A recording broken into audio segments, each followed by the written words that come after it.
اور اس کے ساتھ جو دوسرا نمبر ہے وہ نماز کا ہے۔ اللہ جل شانہ کا سب سے بڑا حکم ہے، اللہ کا سب سے بڑا حکم نماز ہے۔ فرمایا جس نے نماز کو چھوڑ دیا اس نے اسلام کو چھوڑ دیا، جس نے نماز کو چھوڑ دیا اس کا اسلام میں کوئی حصہ نہیں ہے۔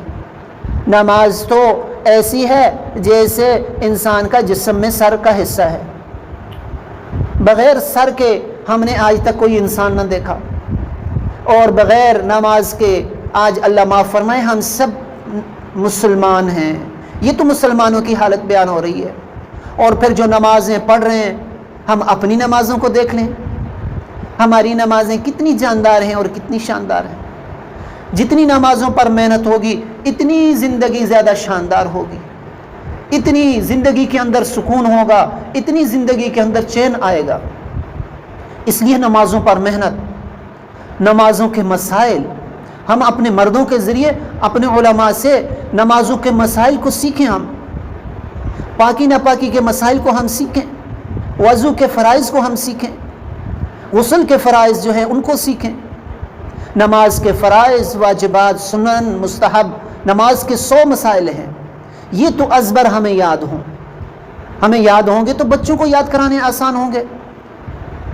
کہ اس وقت نماز میں ہمارا کوئی فرض چھوٹ گیا ہے، اب نماز کا کیا حکم ہے، نماز میں کوئی واجب چھوٹ گیا ہے اب اس کا کیا حکم ہے، اگر نماز کے اندر کوئی سنت چھوٹ گئی ہے تو اس کا کیا حکم ہے۔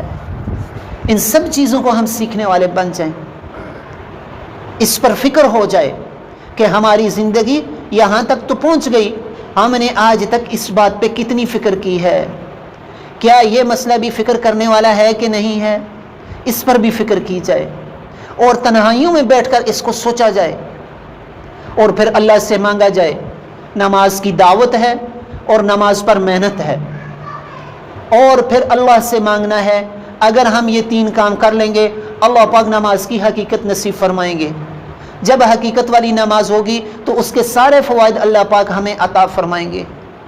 ایک گھر میں ایک بڑی گاڑی کا فوٹو لگایا ہوا ہو، گاڑی کی صورت لگائی ہوئی ہو، اور وہ اس کو کہے کہ جی میرے پاس بڑی گاڑی ہے، ہر عقل مند آدمی بلکہ بچہ بھی یہ کہے گا یہ تو گاڑی کا فوٹو ہے۔